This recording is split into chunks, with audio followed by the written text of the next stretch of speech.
For the West Haymarket Joint Public Agency, my name is Chris Beitler, and with me today are Doug Emery and Tim Clare. We're the usual suspects. We have been for how long now? A couple of years. Couple of years. Yeah. The open meeting. This meeting is subject to the open meetings law, and I understand it's posted right around the corner there, Nancy, if you want to read it. Public comment, and there is a time limit notification that we should give with regard as we extend the invitation for the public to comment, and that is that under our usual rules, individuals will be given a total of 5 minutes to speak on specific items that are listed on the agenda today, and we simply ask that those testifying identify themselves for the official record. So we invite public comment. We're glad to have it. The first item on the agenda, unless these gentlemen have any introductory comments, we ready to go? Mm-hmm. All right, will be agenda item number 3, the approval of the minutes for the JPA meeting held December 11th, 2014. Is there a motion to approve the minutes? Second. Motion to approve has been moved and seconded. Any further discussion? Call the roll. Beitler? Yes? Yes. Yes. The minutes are approved. Agenda item number 4, approval of November and December 2014 payment registers. Steve Hubka will introduce us to that topic. Yes, we have the November and December payment registers, as you mentioned. If you look at the November payment register, it's a pretty modest amount. The operating budget, Phase 1 and Phase 2, it's a total of $536,671. There's nothing too unusual there, but we're starting to see some final payments and payments of retainages in these November and December payment registers. And on the December payment register, you'll see that's a much more significant amount, $11.2 million. But for one thing, you'll notice in there we have our interest payments on our bonds, and that's millions of dollars. Included in there, too, is a transfer of some of the sponsorship money to SNG for the operation of the arena. We have auditing fees in there, a District Energy Corp., and the phase, that's in the operating budget. The Phase 1 and 2 budgets are $388,000 and $1,586,000 respectively, and there you'll see again some retainages, for example, on Deck 2 and 3. So these projects are rapidly coming to a close.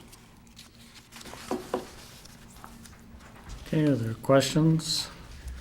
Steve, comments? Steve, talk a little bit about how the JPA budget, as far as the occupation tax and the balances, talk a little bit about that, because that's ultimately the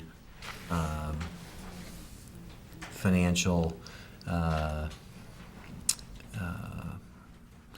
that's ultimately responsible for payment on the bonds. So how's that doing? Then I want to know a little bit about the operational budget, specifically with the new concerts that will be booked in the first quarter of 2015 relative to where we were last year, because we didn't have any concerts, I don't believe, in the first quarter of last year, or very minimal. So how is that doing, and from a financial standpoint? Well, to speak to the occupation tax receipts first, we just completed our 4th year of collecting the occupation tax on restaurants, motels, and car rental companies. We ended up the year with an increase of 7.47%. And the significance of that is that the amount of money we took in was $14,672,000. And when we applied for the turnback tax in October 2012, our projections for that point in time have been exceeded greatly. So we're now at the amount of money we were projecting at that point to be collected in 2022. So we're 8 years ahead of where we projected to be at that point in time. And over that 4-year period of time, and just since, over the 4-year period of time, we've taken in $4.2 million more than what was projected in just over the last 3 calendar years, actually. So as Don's projections were originally based on a lower base and a much lower rate of growth, our base has increased greatly, and our rate of growth, so far at least, has been far in excess of what we relied upon in the beginning. So that's extremely good news for taxpayers. Obviously, if that continues, then at a same or similar pace, the extra revenues would enable the JPA to pay the bonds off early. Yes, and also end the tax early as well. Okay. And as far as the operations of the arena, the 2 years to date that we've operated the arena, as you recall, in the fall of 2013, when the arena opened, we had 6 or 7 concerts prior to basketball season. This year is a little different. We had fewer concerts prior to basketball season, but we have 3 or 4 during basketball season. So the cash flow from those events is going to be different in this operating year than it was the first year. We went through a 4 or 5 month drought of concerts last year, and this year we're interspersing them a little bit more with the basketball season.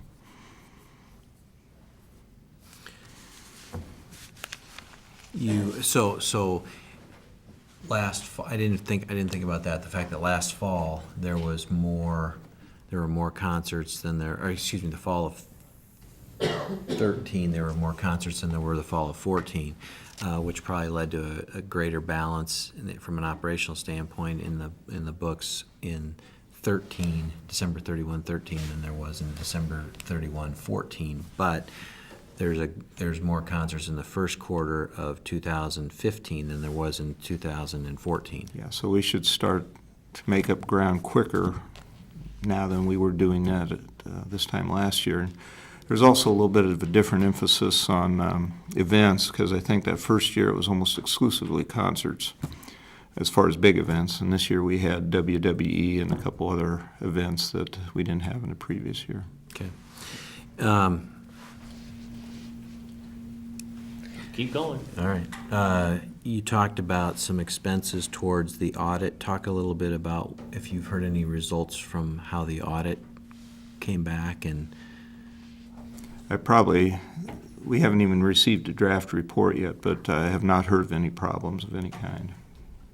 Great. That's all I got.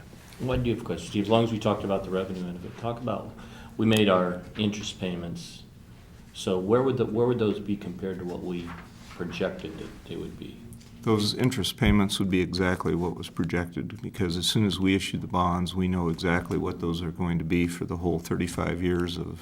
But that's not what Don's original projections, though, correct? Didn't we project at 5% 5% versus 3.8%? Right, before the bonds were issued, yes, his projections assumed a 5% interest rate. So we never ran it at 5% to know what we would have paid had we had to borrow it at the 5%. Well, as soon as the bonds were issued, he updated all his projections, and those were reflected in what we supplied to the state for the turnback tax. But I think it's important that the public understand that while we're making these interest payments, they're less than what we had originally projected when we Voted. Mm-hmm. Yes, they are. Any other questions, Steve? Thank you, Steve. Is there public comment on this item?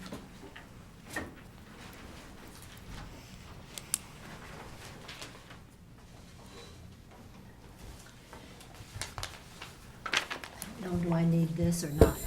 It'd probably be better. Okay. I'm not sure if you do or not. Jane Kinsey with Watchdogs.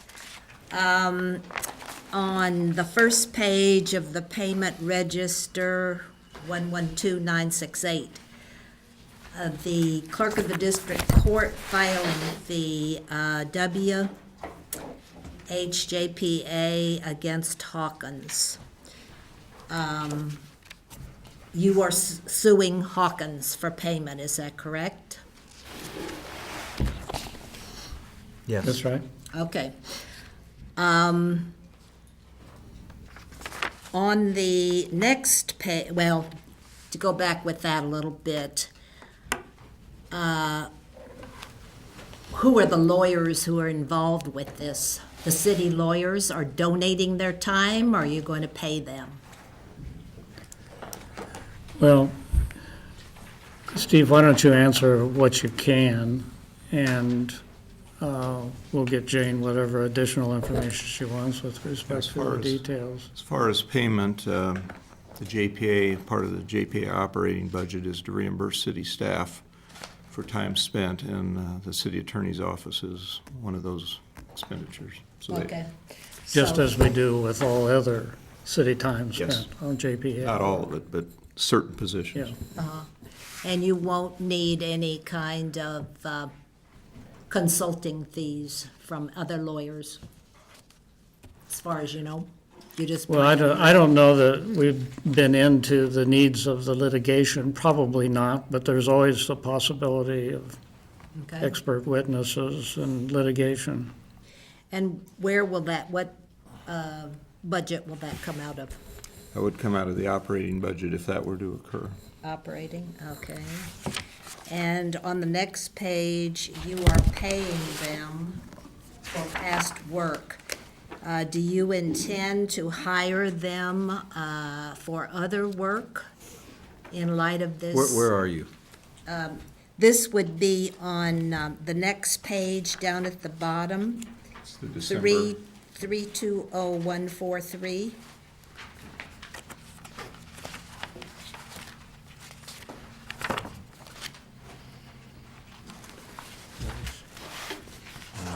On the next page, December, you gotta go back.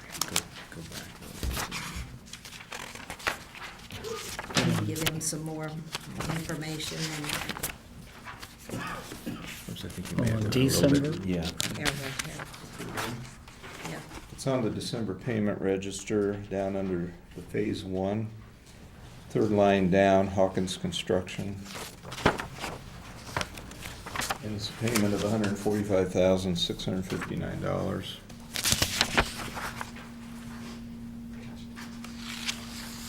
Oh, okay, gotcha.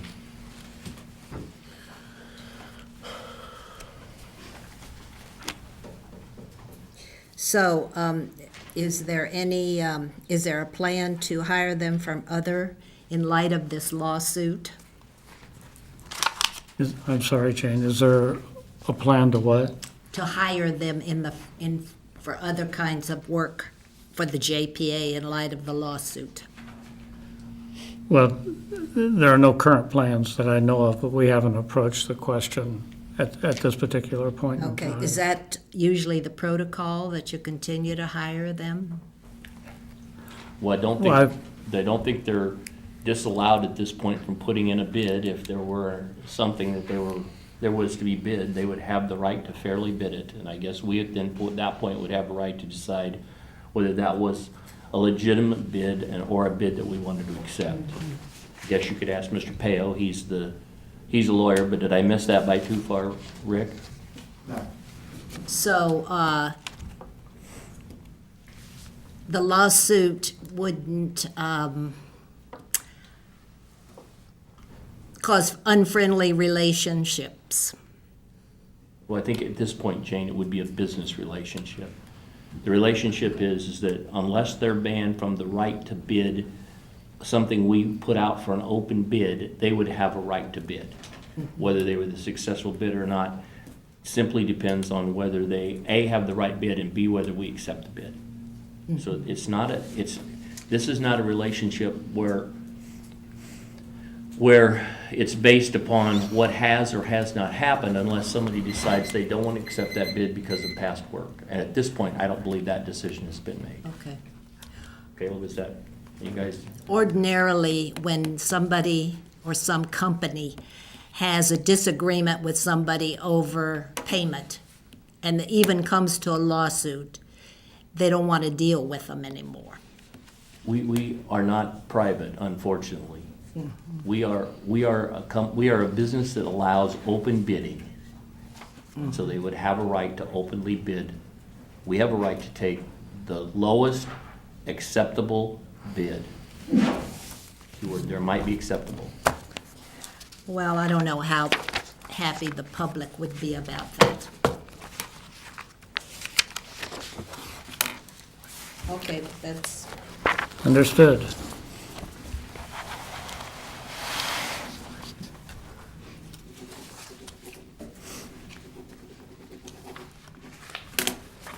Is there further public comment? Seeing none, is there a motion to approve the payment registers? So, Second. Moved and seconded. Any further discussion? Call the roll. Beitler, Yes, Emery, Yes. Webb. yes. they are approved. Agenda item number 5, review of the November and December expenditure reports. Again, Mr. Hupka. As the November and December job cost reports are presented, again, they reflect the payment activity on the Phase 1, Phase 2, and the operating budgets that were on the payment registers that you just approved. If there's any questions, answer them, but nothing out of the ordinary there. Any questions of Steve? Everything's on budget? And Yes. signatures are obtained and processes complied? Yes. Okay, public comment on agenda item number 5? Seeing none? No approval is required, so we'll move on to agenda item number 6, which is Resolution WH 15-1, dealing with reimbursement to the city for the JPA's portion of the funding for the N Street Bike Project. Caleb Swanson with PC Sports. The resolution that you see before you is to allocate, as you mentioned, $57,500 to the city for the N Street Bike Lane project. This is a project that the city bid here in the past couple months and just recently awarded the contract to. It's for the construction of the two-way cycle track from Arena Drive on the west end down N Street on the south side of the street to 23rd Street, so through downtown.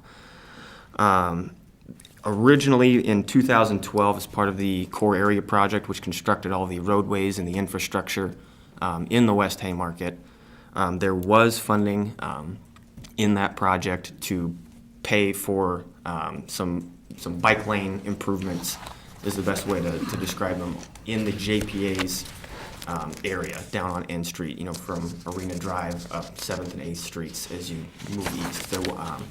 At that point in time, as that project was kind of moving forward, the bike lane project was not a for sure thing at that point in time. So rather than spend public dollars at that point on a project that we weren't sure was going to happen, and if it did, we didn't know what exact form it would take, we removed that portion of the work. We pulled that money out of the contract and set it aside and said, if this project does come through in the next couple of years, we'll still have that money available to build the bike lane as it is designed then, to match what the final design is, because at that point it was just kind of a guess as to what it would look like. So at this point, the funding is kind of separated into two separate pieces. There's $36,000 to help fund the bike lane improvements themselves, and then there's $21,500 to construct some angled parking at the intersection of 8th and N Streets on the west side of 8th Street. Another little bit of history. In 2012, again, when the JPA widened N Street from 2 lanes to 4 lanes from 9th Street to the west, there was a lot of on-street parking at that time that was being lost as part of that project. We made up for that in some sense with some temporary parking on the south side of N Street. If you can envision like where Baker Hardware is at, kind of on that block, there is some temporary parking that we did install at that point to kind of, because that was an easy way to make up for that loss, knowing that if the bike lane did come through, that parking would have to disappear. The other alternative to help make up that parking was to install this parking on 8th Street. It would have been more expensive because there is some curb realignment that has to happen. So that was a very inexpensive way at that point to save most of the parking and allow the shopkeepers and the businesses on that side of the street to have on-street parking. Now that the bike lane is going through, we are permanently losing those temporary stalls on the south side of the street. So now we are looking to help, the JPA is going to help make up for some of that parking that is being lost permanently as part of the original JPA project that widened those two streets. So the total of those two funding sources is $57,500, and the staff would recommend approval of this motion. Any questions? Caleb, so in all essence, those were originally in the budget. A majority of this money, yes. But it was- because we it was- didn't want to create the potential of a 2-block, Right, there would have been the risk, because if we would have built it, in Right. 2012, you would have had 2 to 3 blocks of a bike lane Correct. that led to nowhere. Correct. And it would have been, a waste of space. You could have used it, we have been using it for parking the past couple of so years. this was prudent planning until we actually had the approval to go the rest of the way. Correct. This just is the add-on to the city's portion that ends at 9th Street. Correct, yes. This money will only be used in the blocks 9th to the west in the JPA zone, so to speak. Correct. I think it's important to also remind people that that 9th Street, this street being widened, N Street, was for ingress and egress purposes to the arena. And so that was the JPA's involvement with that, and we determined that there would be we would pay the pro rata portion of the widening, which was determined to be this amount. Or this, at least the bikes. Anyway. Right, and one other thing just to kind of mention is part of the bike lane coming through there. The JPA has, around the arena and some of the other areas that the JPA has improved down there, we've added over 220 stalls for bike parking, whether it's bike racks or bike lockers in the garages.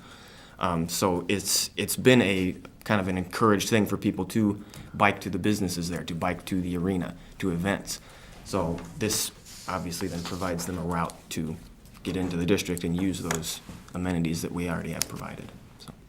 And these expenditures were budgeted for as. Right, as they were Doug was in saying. the original project, and so that's when we did I forget the exact number of the savings on the core area project. It was over $1 million. North of $1 million. This was a small portion of it that was pulled out and kind of set aside at the time to say it was in the project now. It didn't make sense to spend it at this time, so we'll set it aside. If the project does go through, the funding is there. And we had talked about this the other day about, and I believe you followed up with the organization that had questions about this, that this was always the plan from the very start relative to the Was West for a Harmony. bike lane to go through in this exact location, correct? Yep. I got nothing further. Okay, thank you, Caleb. Is there public comment on this item?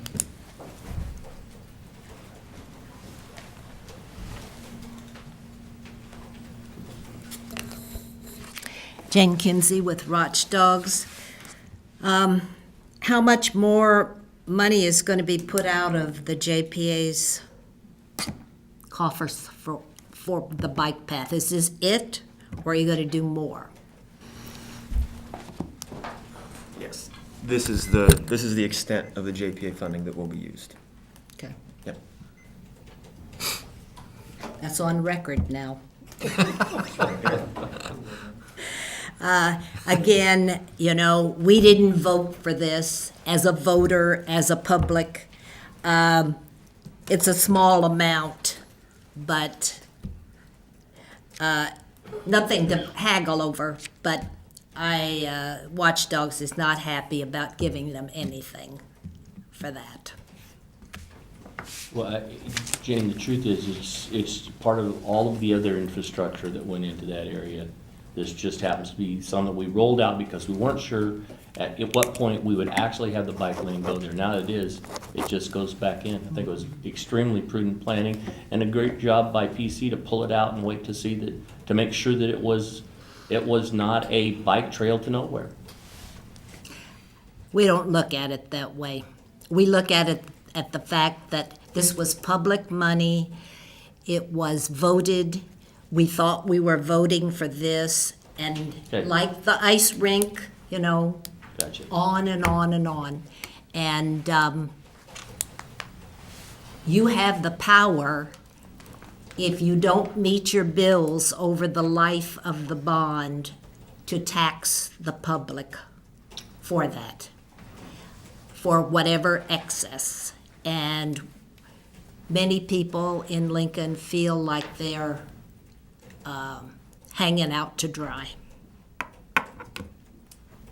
Well, since the results of that won't be known for a lot of years, so they won't be, they're, at this point, they're What? not hanging to dry. What? Since the results of that won't be known for a number of years, one of us will be right, Jane, and probably neither one of us will be on this side of the side when that happens. And you won't be here to back it up, Nor will you. because you're leaving. I'm worried about being on this side of the sod. To hell with leaving. That's a long ways away before we get to the 30 years and everything's paid off.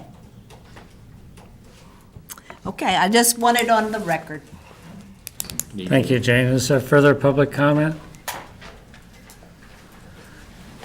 Seeing none, is there a motion with respect to WH 15-1? So moved. Second. I assume it's a motion to approve. It's been made and seconded. Is there further discussion?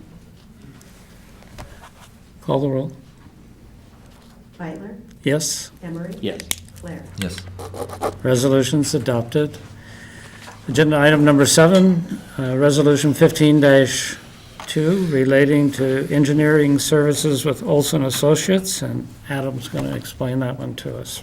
This is for amendment number 19 between the JPA and Olson Associates. And Olson Associates is leading up the Lincoln Haymarket infrastructure team, which is a group of local design companies and engineers that have kind of basically designed pretty much all the stuff that JPA has done in the West Haymarket except for the marina.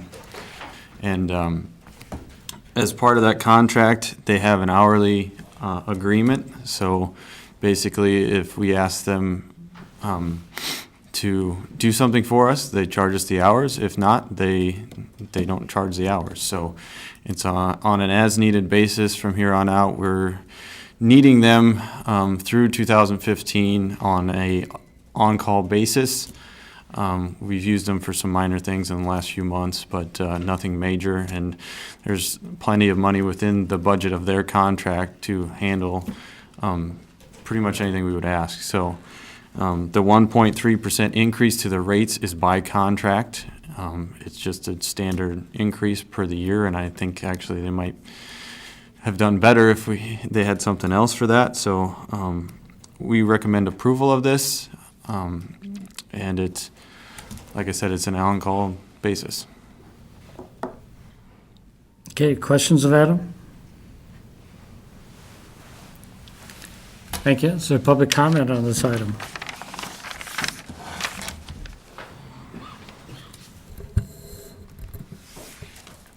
Are you at PC Sports? Yes. Oh, okay. In Paula's absence? Oh, Caleb and I both work for Paula, yeah. Okay, she's not here. She's not here today, yes. Okay. Is she be in the office Today? in the next few days? And the next, I think next week she'd be in sometime, yeah. Okay, thank you. What is the extent of this, and is a raise like you plan to have that a raise, or are they asking for it, or what? They are allowed to ask for it if we extend it by their original contract at the 1.3% a year. I would say wages have increased since the original contract by more than that a year, I would say, for them. So it's still a pretty good deal for the JPA. And the original contract was exactly when? I don't know the exact date. I would say it'd have to be 2010, 2009, somewhere soon after Okay. the bond vote. Okay. And this is their first raise? No, it's been renewed, I think, every year. So it's and then it's just a renewal of the contract. There's budget within that contract that has not been used yet, so. They ask for it? But Adam, these raises that you're referring to are raises that we agreed to when we initially signed the contract Yes. back in 2009. So what we're doing is essentially carrying out the Extending terms of the contract. Yep, just extending the contract, just So another year. 1.3 a year was promised to them? It was in the contract that we negotiated back in '09, or whenever the starting date was. Every year? Yep. An escalator. Okay. Okay, thank you. Is there further public comment? The only thing I'd say is, since this is with Olson, we should acknowledge the passing of Mr. Olson, and thank him for the great work that he did in setting up his company. Yep, and they've been great to work with, so. Adam, this works as an escalator, which would be standard in most contracts that you have that are gonna be over an extended period of time, correct? Yes, yeah. Okay. Just so the public understands that. Not necessarily a this is raise. Kind of it's- the way, if you're gonna be doing something for 5, 6, 7 years, it's not expected that you're gonna do it at the same price at the end that you would do it at the start, and so there are escalators that are built in that you agreed to when you signed the contract.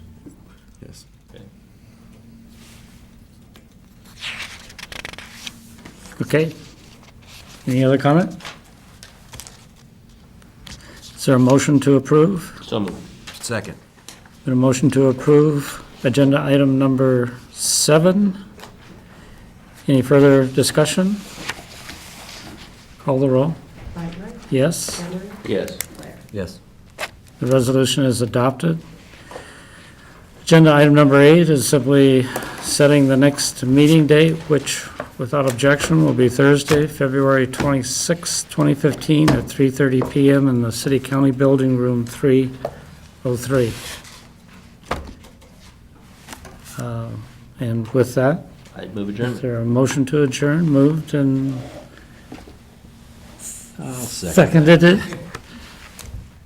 Call the roll. Lightler, Yes, Emery, Yes. Blair. Yes. we are adjourned. Thank you, gentlemen.